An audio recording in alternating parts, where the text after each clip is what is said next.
The sound of my sister Rachel's words still echoed in my ears as I sat in my car outside our family home. The same house where we'd grown up, where Mom had raised us after Dad died, where everything had fallen apart in the past year. My name is Emma Mitchell, and at 29, I'd just been disowned by my family because of lies my sister had spent months carefully crafting. The irony was, I had proof that would destroy her carefully constructed narrative. I just wasn't ready to use it yet. The USB drive felt heavy in my jacket pocket, Mom's final gift to me, given in secret during one of her last lucid moments in the hospital. Not yet, Emmy, she'd whispered, her voice weak but her eyes sharp. Wait until you really need it. You'll know when. That was 3 weeks ago. Now Mom was gone, buried just yesterday, and Rachel had finally succeeded in what she'd been working toward for months, turning our entire family against me. I started the car, catching a glimpse of Rachel watching from the living room window. She'd always been the perfect daughter, the one who'd stayed in our hometown, married well, given Mom grandchildren. Meanwhile, I'd moved to New York, built a career in investigative journalism, lived life on my own terms. It hadn't been a problem until Mom got sick. Pancreatic cancer, aggressive, terminal from the start. I'd flown home immediately, ready to help however I could. But Rachel had other plans. Mom needs stability right now, she'd said, her voice dripping with false concern. Your busy life in New York, your unpredictable schedule, it's too disruptive. I'll handle her care. And so it began. Every time I tried to visit, Rachel told me Mom was too tired. When I called, Mom was always sleeping or in too much pain to talk. Slowly, surely, Rachel began spinning her web of lies.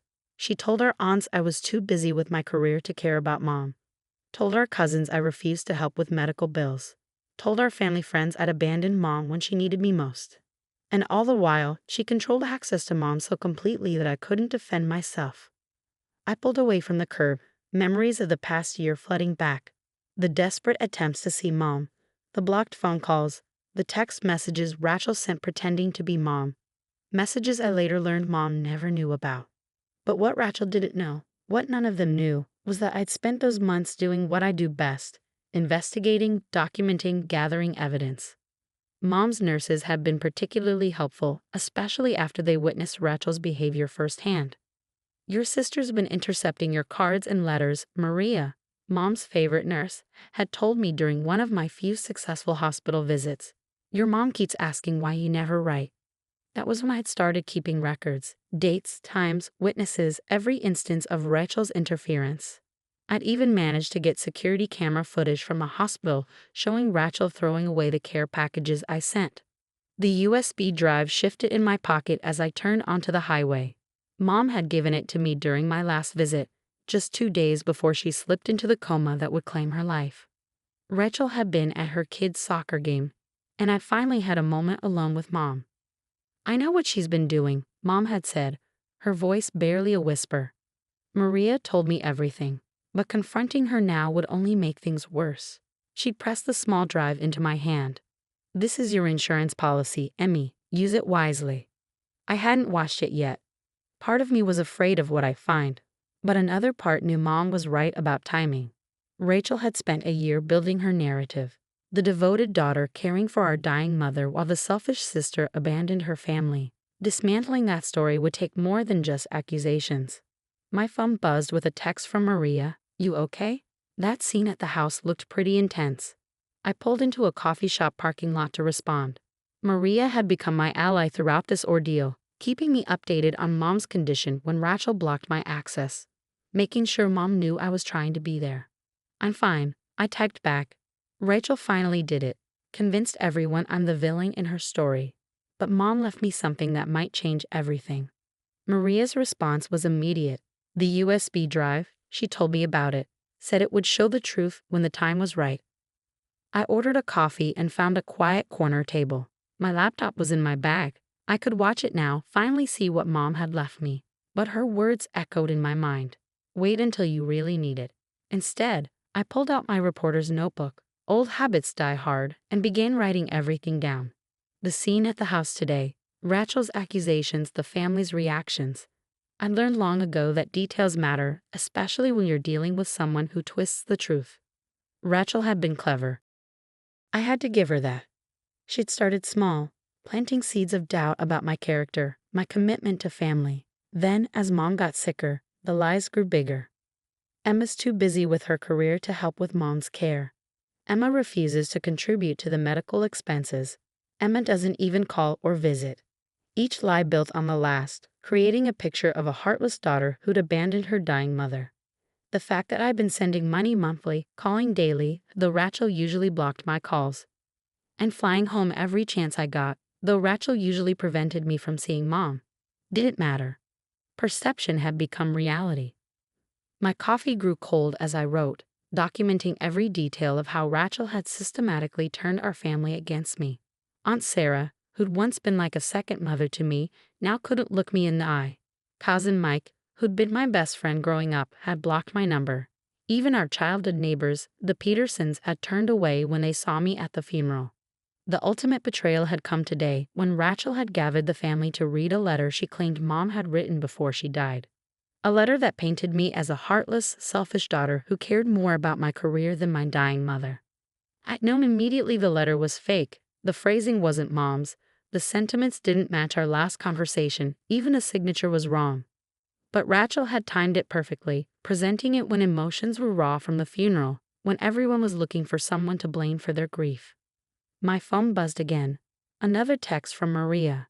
Just so you know, that letter Rachel read today. Your mom never wrote anything like that. I was with her those last weeks. The only thing she wrote was a note telling you she was proud of you. I smiled sadly. Maria had been there through everything, watching Rachel's manipulation with growing concern. She'd even offered to speak up, to tell the family the truth, but I'd asked her not to. Rachel would only twist it, claim Maria was lying out of loyalty to me. No, this had to be handled carefully. Mom had taught me that sometimes the best defense isn't an immediate reaction, but a carefully planned response. Patience, she'd always said, is more powerful than anger. The USB drive seemed to grow heavier in my pocket. What had Mom left me? What truth was she waiting for me to discover? Back in my hotel room, I finally sat down with my laptop and the USB drive Mom had given me. My hands trembled slightly as I plugged it in, remembering her final words about it. The truth will hurt, Emmy, but sometimes that's necessary for healing. The drive contained a single video file, dated 3 weeks before Mom died. I took a deep breath and pressed play. Mom's face filled the screen, gaunt from chemotherapy, but her eyes clear and determined. She was in her hospital room. I recognized the pale blue walls and the small window behind her. Emma, my sweet girl, she began, her voice stronger than I remember from those final days. If you're watching this, then everything has happened as I feared it would. Rachel's lies have done their work, and you're probably feeling very alone right now. I paused the video, tears blurring my vision. Even at the end, Mom had known exactly what would happen. I wiped my eyes and pressed play again. I need you to understand something, Mom continued. I know everything Rachel has been doing. The blocked calls, the hidden letters, the lies she's been telling the family. Maria has kept me informed, and I've been watching, gathering my own evidence. The screen changed, showing security footage from a hospital. There was Rachel, intercepting my care packages at the nurse's station. Another clip showed her turning me away during a visit, telling me Mom was too sick to see anyone, then letting other family members in just minutes later. But that's not the worst of it. Mom's voice continued as the video returned to her face. I've discovered something much more serious. Rachel has been stealing from me, Emma. She's been forging my signature on checks, accessing my accounts without permission. My journalist's instincts kicked in immediately. I grabbed my notebook and started taking notes as Mom detailed the financial abuse. Dates, amounts, account numbers. Mom had documented everything. I've put all the evidence in a sealed envelope with my lawyer, Richard Stevens, Mom explained. Bank statements, forged checks, everything. But I didn't want to confront her while I was sick. I knew she'd twist it somehow, use my illness to manipulate the situation. The irony was staggering. While Rachel had been painting me as the greedy, career-obsessed daughter, she'd been systematically draining Mom's accounts. There's more, Mom continued, her expression growing more serious. Rachel's been pressuring me to change my will, to leave everything to her. She claims you don't need the inheritance, that your success in New York means you don't deserve any help. But I've seen her bank statements, Emma. She and Tom are in serious financial trouble. The big house, the luxury cars, the lavish lifestyle, it's all built on debt. I paused the video again, remembering all the times Rachel had bragged about her perfect life. The 5-bedroom house in the best neighborhood, the expensive private schools for her kids, the fancy vacations. It had always seemed like she and Tom were living beyond their means on his middle management salary. The video continued with Mom pulling out a stack of papers. These are copies of Rachel's credit card statements and loan documents. Maria helped me get them. Turns out Rachel's been using my hospital room to receive her financial documents, probably to hide them from Tom. They're nearly bankrupt, Emma. That's why she's been stealing from me, why she's so desperate to control my estate. The screen showed close-ups of the documents, credit card statements showing hundreds of thousands in debt, past due notices for their mortgage, collection letters from various creditors. Rachel's perfect life was a house of cards on the verge of collapse. I've left instructions with Richard about how to handle this, Mom said. The evidence of Rachel's theft is there if you need it. But Emma, my brave, compassionate daughter, I'm leaving the decision to you. You can use this information to clear your name, to show the family who Rachel really is. Or you can find another way. Mom's face grew softer, more tired.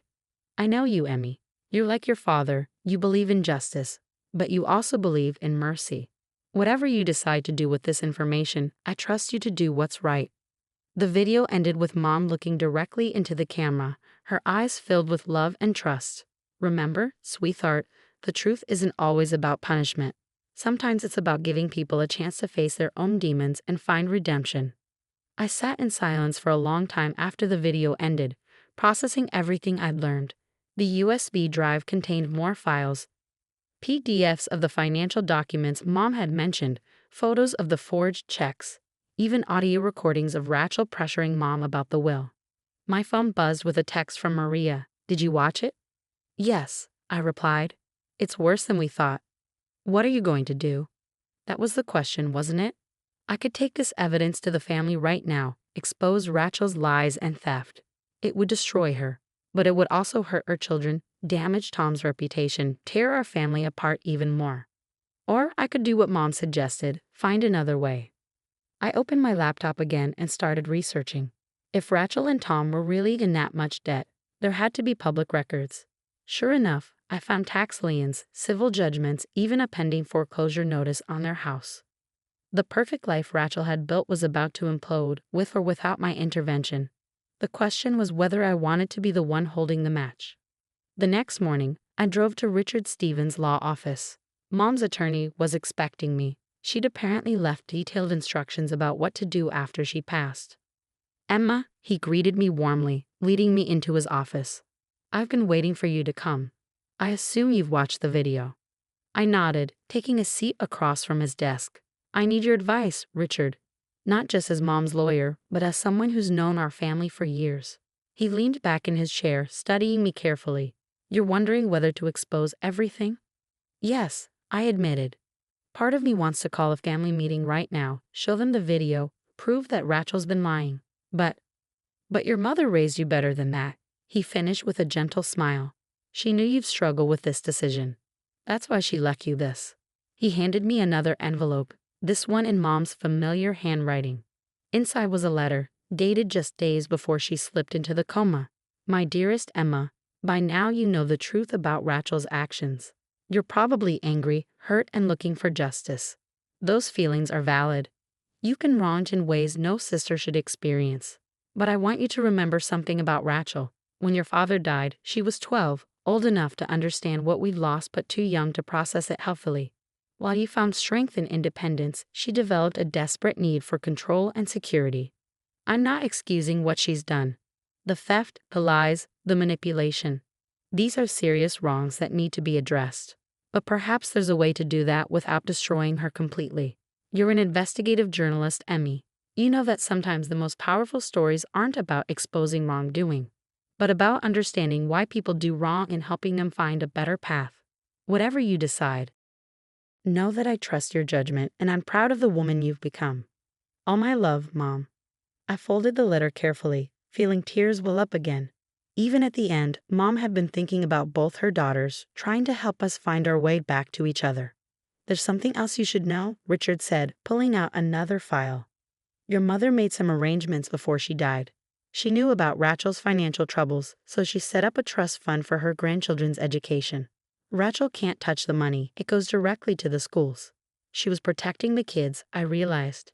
Yes, Richard nodded. And she left the family home to you, Emma, not to punish Rachel, but because she knew you'd do the right thing with it.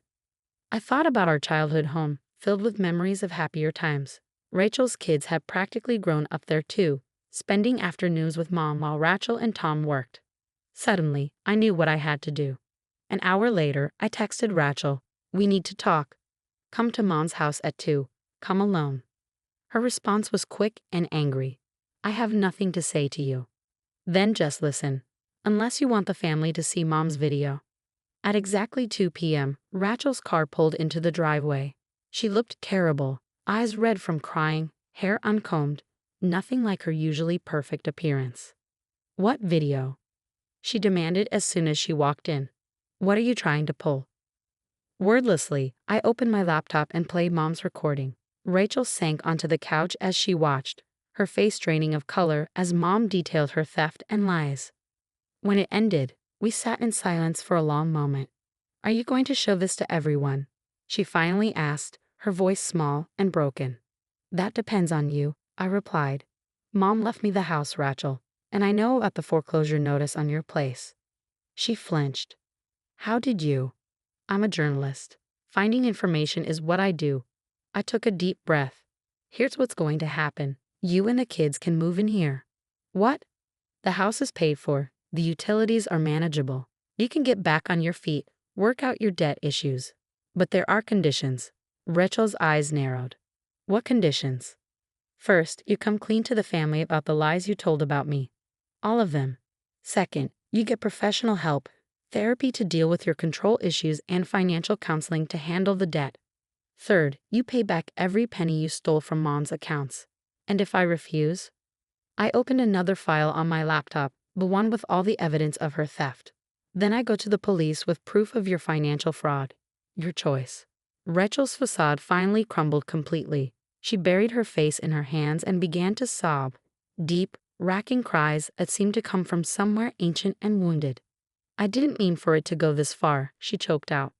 "The debt just kept growing, and I couldn't tell Tom, and then Mom got sick." "I know," I said quietly. "Mom knew too. That's why she left us a way to fix this." Over the next few hours, we talked, really talked, for the first time in years. Rachel confessed everything. The spiral of debt that had driven her to steal, the fear and jealousy that had fueled her lies about me, the overwhelming pressure of maintaining her perfect facade. 2 days later, we called a family meeting.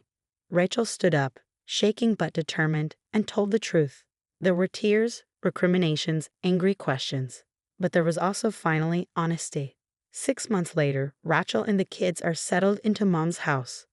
She's in therapy, working through her grief and control issues. Tom filed for divorce when he learned about the hidden debt, but the kids are doing better with a more stable, honest mother. The family is healing slowly. Some relationships may never be the same, but new ones are forming based on truth rather than pretense. Yesterday, I found Rachel in Mom's study, looking at old family photos. "Do you think she'd be proud of us?" she asked softly. "Of how we handled everything." I thought about Mom's final message about her belief in redemption over revenge. "Yes," I said. "I think this is exactly what she hoped for." The USB drive sits in my desk drawer now, a reminder that sometimes the hardest truths can lead to the most meaningful healing. Mom knew that all along. She just needed us to figure it out for ourselves.